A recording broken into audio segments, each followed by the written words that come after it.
Hey everyone, just wanted to do a quick video this evening to touch on the issue in Colorado so that nobody overstates the case or makes a bigger deal of it than what it is. What happened there was the two electors that came before the court were attempting to give Colorado the opportunity to do the right thing and bring Colorado law into line with correct constitutional law. The judge failed to do that, which is no big deal because they're going to vote for whomever they want to vote for anyway, and it's going to stand. Now, there's 22 states in this union that don't have these unconstitutional, coercive, faithless elector laws, and those states' electors will vote as they see fit.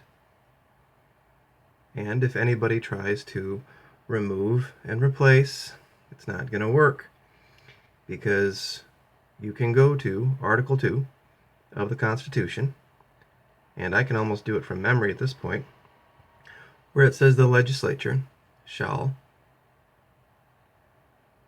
choose electors in an amount equal to their representation in Congress. And the choosing of those electors has a deadline date. That deadline date is tomorrow. Once those electors are certified, that's it. They're done. Now they can, between now and tomorrow night, they can extract as many pledges as they want from those people.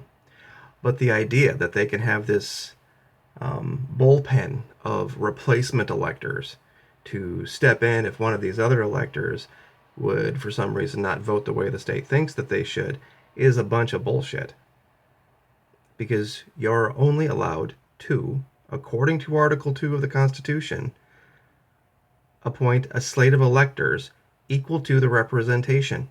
Not representation plus one backup for everyone, just in case, or a few backups just in case. You get those electors. That's who you get. That's your slate of electors. And there's no replacing, you can, once they're, they've done voting, and once they're done, the state can fine them, and they can do all that kind of stuff, and in the next election they can replace them if they want to. But they can't just have, a dozen or 2 dozen, 3 dozen extra electors just hanging around just in case one of the electors that they've appointed decides to not vote for Mr. Trump. So, just to put that to bed. Anyway, I wanted to cover this thing called the normalcy bias, and I'm going to read it for you. The normalcy bias, or normality bias, is a mental state people enter when facing a disaster. It causes people to underestimate both the possibility of a disaster and its possible effects.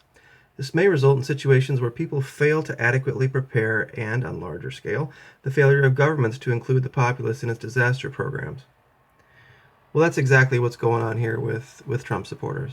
And I think everybody who's watching these videos has seen the evidence of that down in the comments over this last month. When I first started making these videos and saying this was going to happen back on the 1st of November, everybody said, no, nobody's going to upset the apple cart. He won. Nobody would be silly enough to do that, because if they would do that, they would be run out of town, and they would just, basically be committing political suicide. And then the one in Georgia. Okay, they said, well, it's just one. And then there's 2 in Washington. Okay, well, yeah, but they're liberals. What do you expect? And then there's Colorado. And then all of a sudden, the anger starts to come out. And the upset starts to come out, and they start to make excuses and saying, well, they're all traitors and it's unconstitutional, it can't happen anyway. This is the normalcy bias.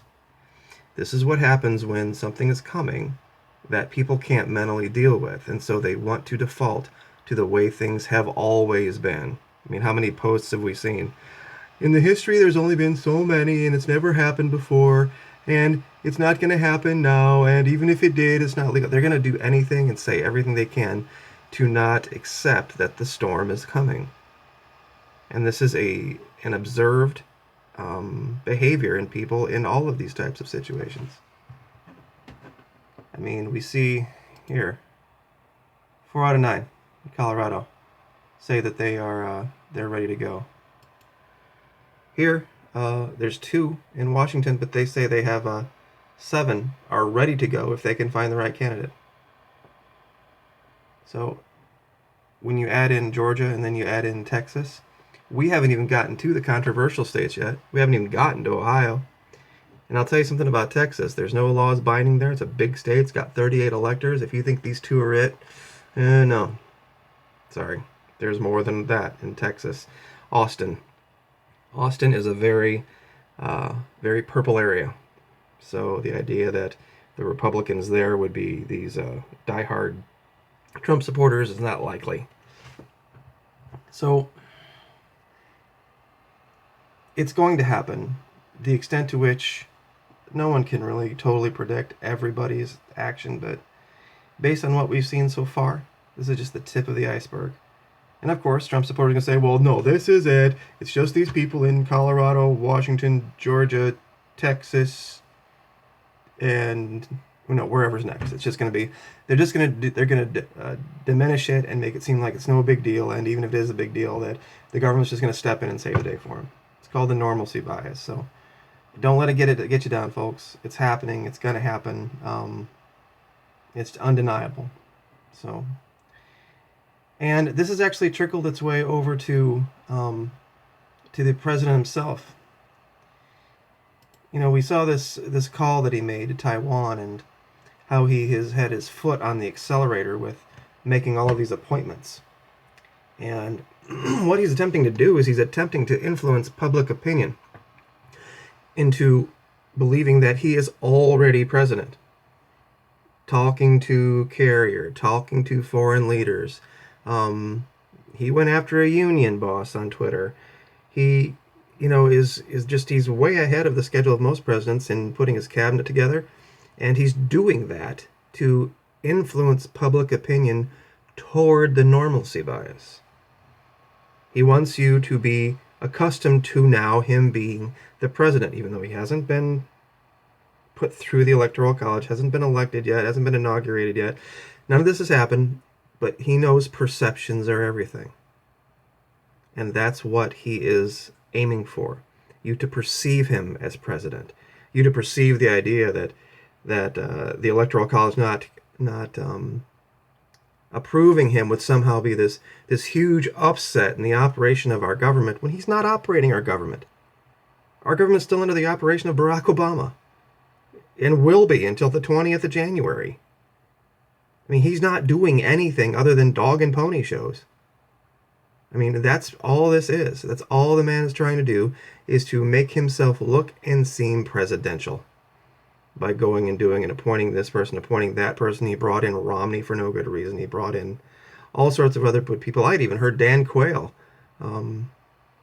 which is kind of a funny story, too, that he actually lost in a contest for the vice president of George Bush Sr. It was down to Dan Quayle and Donald Trump, and George Bush Sr. chose Dan Quayle. Now, if any of you out there know about Dan Quayle, if you're Donald Trump and you lost to Dan Quayle and you still think you have a life in politics, I don't even know how you can come to that conclusion. So, I mean, even when this woman calls him out for crony capitalism, I mean, when you've made an enemy of this woman, on the Republican side, you're in trouble. So don't let your heart be troubled. Don't be upset about this whole thing in Colorado. This was just them giving the court an opportunity and giving Colorado an opportunity to come into line with the rest of the states that understand the Constitution properly, that don't have these unconstitutional, coercive, faithless elector laws, like Texas. So anyway, everyone have a wonderful night, and I will keep the information coming. There's an excellent article at Occupy Democrats about Donald Trump attempting to step in and stop that effort in Colorado, which just shows that he's worried. I mean, the man is absolutely worried. So I will continue to be monitoring the comments. If I see too much more about Hillary Clinton down there, I'm just going to start doing wholesale deletions because it's irrelevant. And everybody down there knows it's irrelevant. So anyway, thank you very much for the support. I appreciate it. God bless.